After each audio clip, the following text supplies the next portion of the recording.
Hello and welcome to another episode on Maritime Radar. Marine transport, either by inland waterways or over shorter maritime distance, has the potential to greatly improve continental integration in Africa and transform the economies of African countries, especially landlocked and inland states. But it needs the adequate support and an enabling governance framework. In addition, a well-planned water transportation infrastructure can boost regional economic development. By facilitating efficient transportation of products and people, it can create job opportunities, attract investment, and ease trade and commerce. It can also benefit the local economy by promoting tourism and recreational activities. Repositioning Nigeria's water transportation sector towards economic growth and sustainability are some of the issues that will be on the front burner on today's show. I'm Nneoma Obi-Asualo.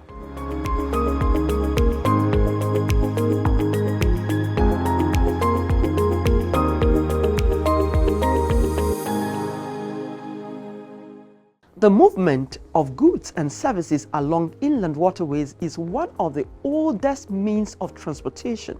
This is because inland water transport offers the most cost-effective, energy-proficient and environmentally friendly means of transporting all types of cargo from one place to another.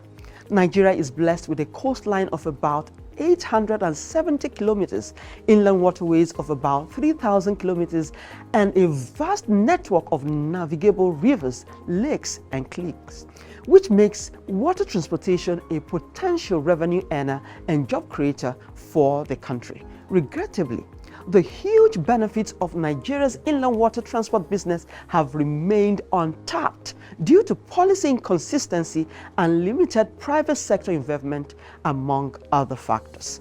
Before we go further into today's lineup on the program, let's find out the latest in maritime news.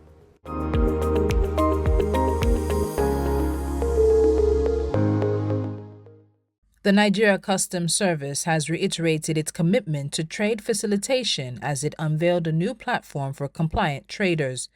The Acting Controller General of Customs, Adewale, in a statement, said the new platform conforms to the World Customs Organization Protocol and is protected by the Nigeria Customs Service Act 2023. The Traders Compliance Platform will be able to systematically identify tolerable risk affecting the importation of legitimate goods into Nigeria.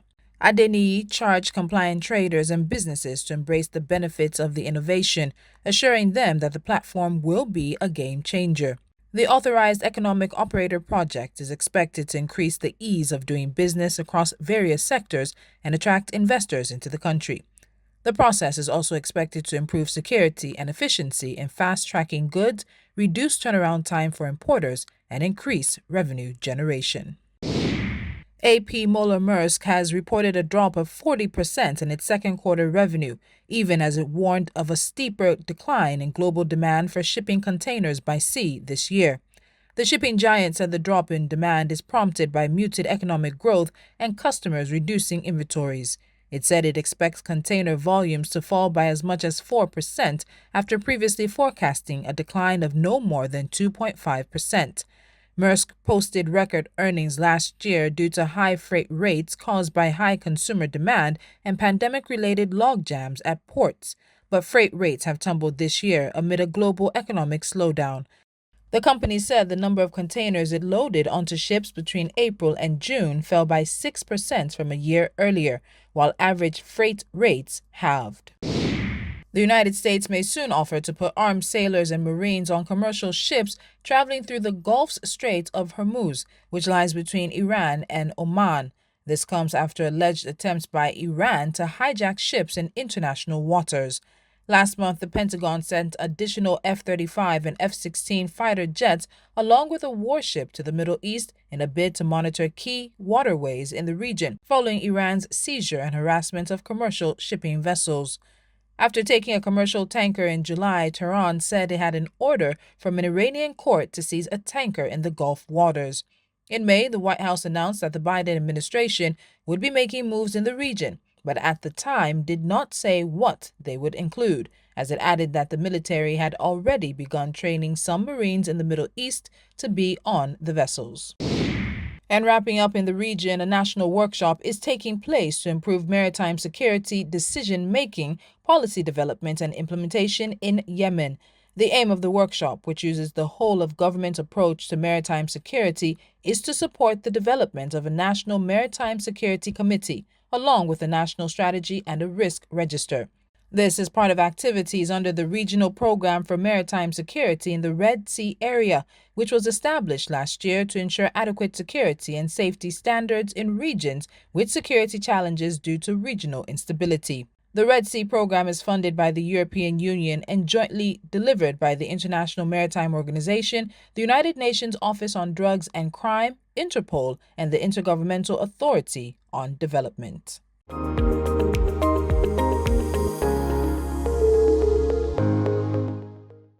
Africa needs its own storytellers, people who understand the continent because they're from it. People who know that news is more than just a conversation starter, it's our stories. Because these stories run deeper than headlines and segments. It's about digging deeper to get the facts and telling the human side of every single story, not just the echoes from foreign headlines and perspectives. It's time to take back our narratives and share them in our voices. The birth of Africa's New Age reporting, and this is where it begins, right here at News Central TV, with stories that put Africa first.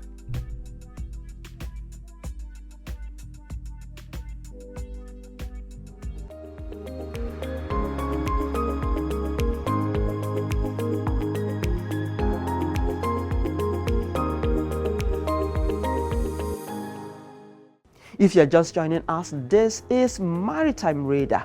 Nigeria has one of the most untapped water transportation sector in the world. This is due to the seemingly instability and unsustainable leadership gap experienced at Nneoma over the years. In this chat with Barrister Danladi Ibrahim, he shares with us opportunities the National Inland Waterways Authority can leverage, which will support the re-engineering of our inland waterways sector. Stay with us.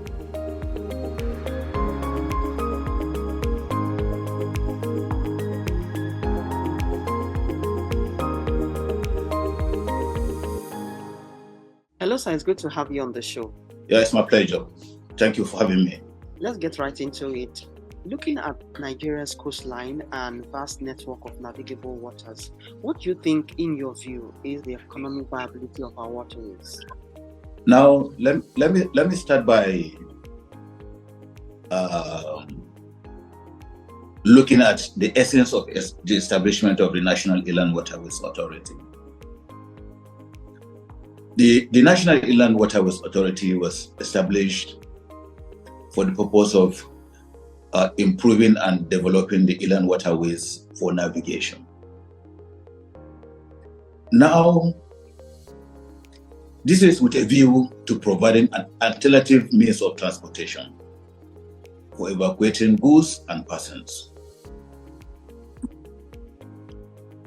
It is not in doubt that transportation is the pillar of every national economy. Because without transportation, all the components of the economy will not work. Of course, you do know that everything, starting from agricultural produce to industrial produce, have to move from one place to another for it to be effective and functional. That is how key transportation is. Now, looking at Nigeria, before the independence, inland waterways used to be the number one means of transportation. It is that means of transportation that the colonial masters and the early missionaries, Christian missionaries, used to go to the interior of the country. and also to move raw materials from the interior or from Nigeria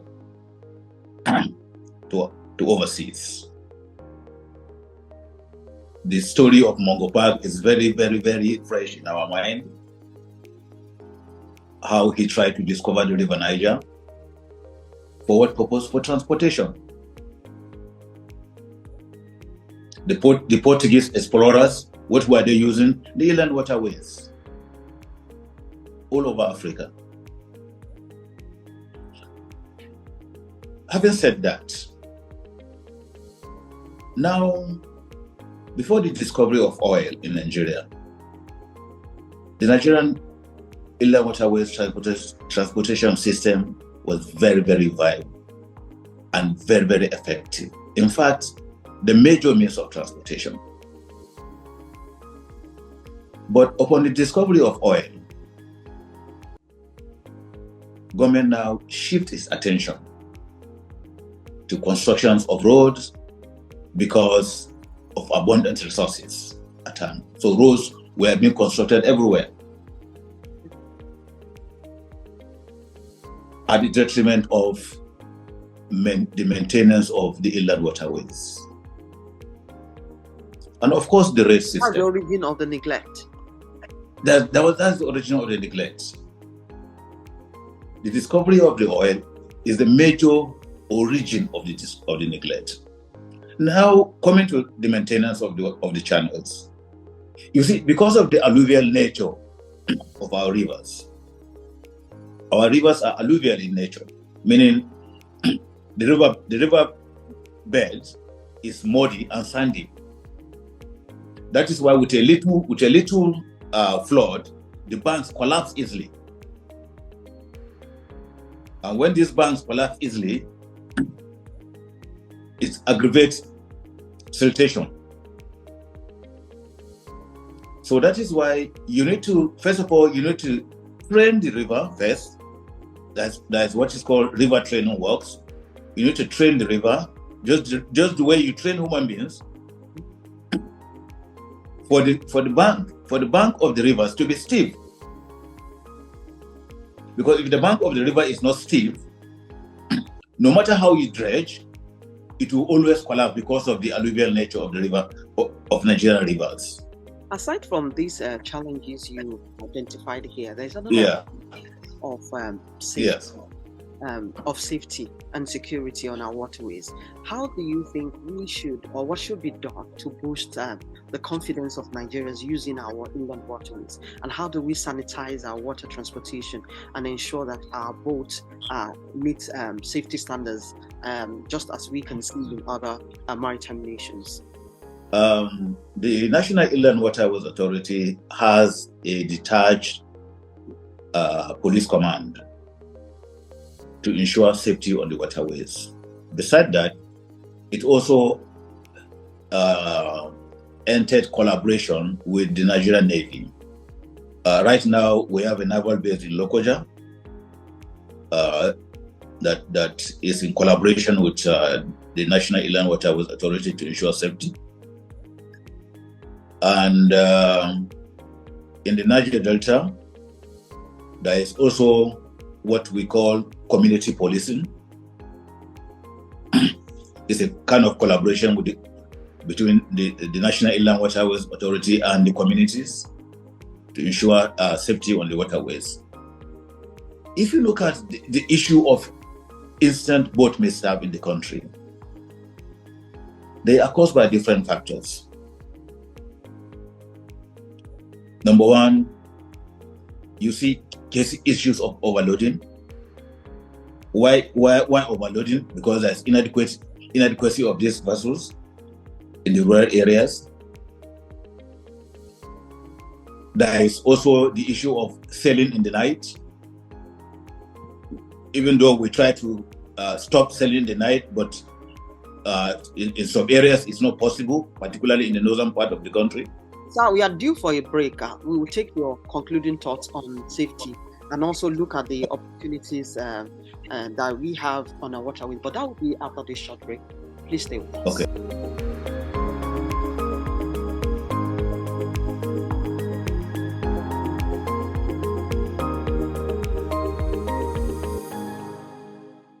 News Central TV, Africa's #1 storyteller, has come with the best of both worlds. With a combination of news app and live TV, we ensure that you keep track of the latest headlines, breaking news, and in-depth analysis from professional journalists from around the continent.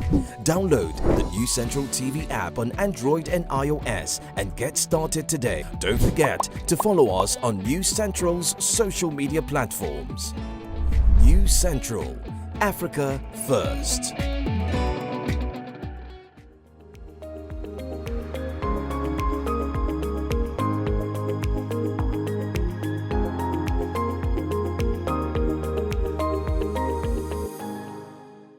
If you are just joining us, this is Maritime Radio, and I still have with me Mr. Danladi Ibrahim. Before we went on that break, you were talking about the challenges we have in terms of safety.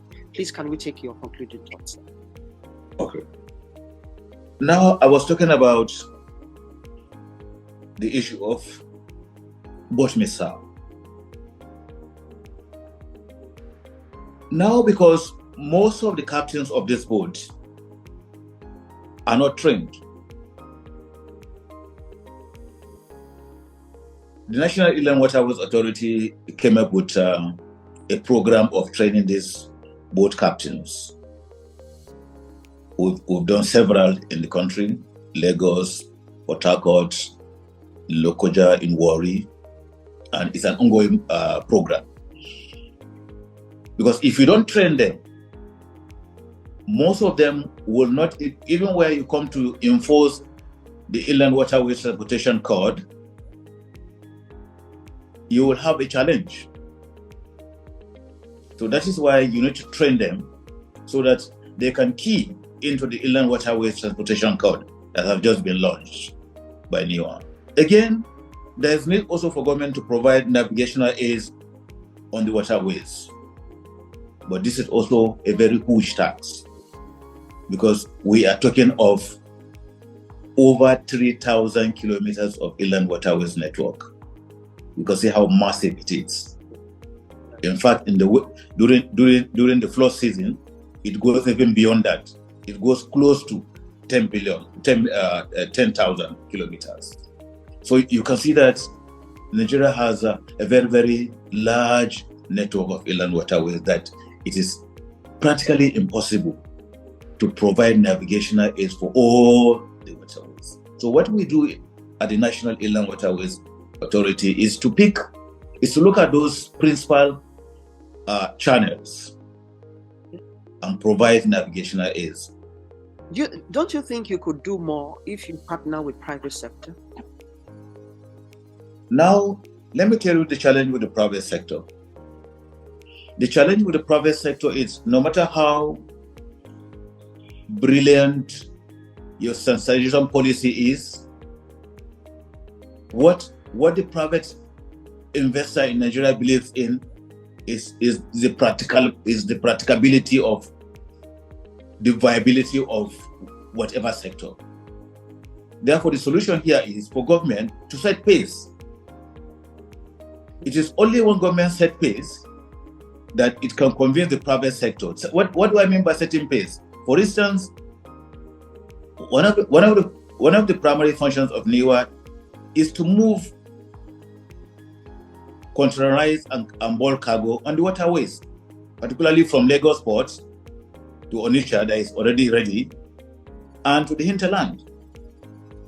Now, governments need to set pace. Government need to move these containers themselves to convince the private sector that this thing is viable and is workable.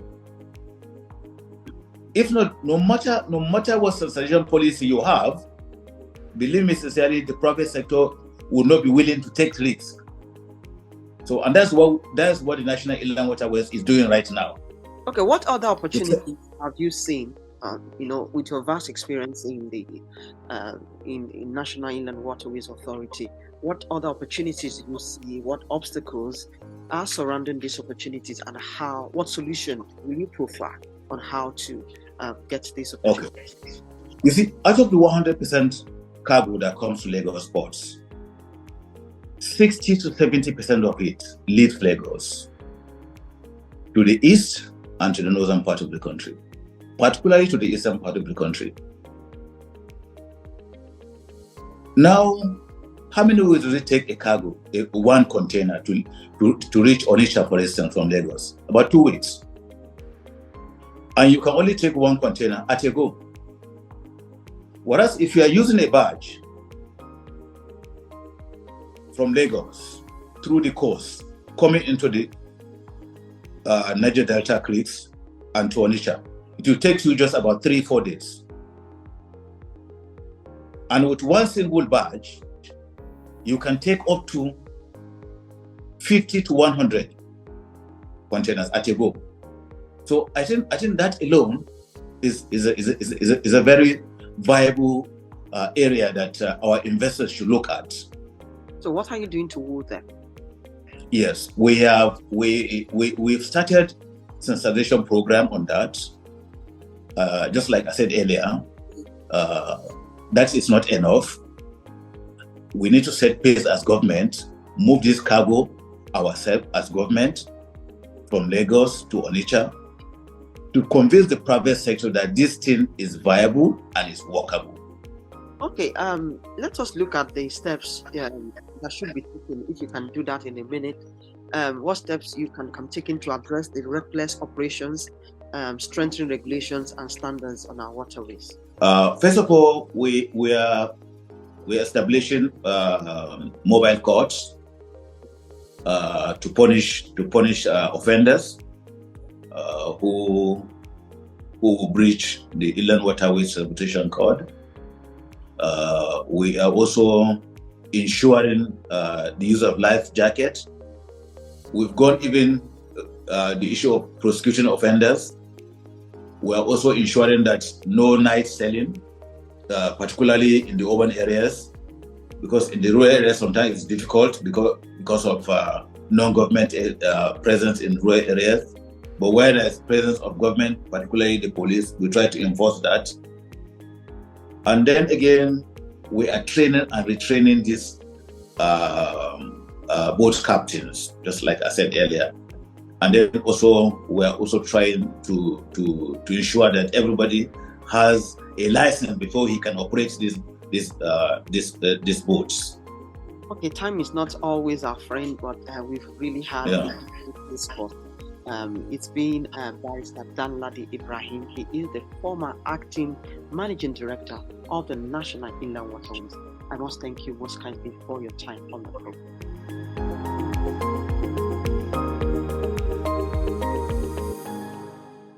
Africa needs its own storytellers, people who understand the continent because they're from it. People who know that news is more than just a conversation starter, it's our stories. Because these stories run deeper than headlines and segments. It's about digging deeper to get the facts and telling the human side of every single story, not just the echoes from foreign headlines and perspectives. It's time to take back our narratives and share them in our voices. The birth of Africa's New Age reporting, and this is where it begins, right here at News Central TV. Stories that put Africa first.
And that's our show this week. I hope you learned a lot. I did. Every week, join us on Maritime Radar as we explore factors that will ensure the development of the maritime sector in Africa. You can also expect the latest in global maritime news and industry insights right here. I'm Nneoma Obi-Asualo. Many thanks for your time and see you next week.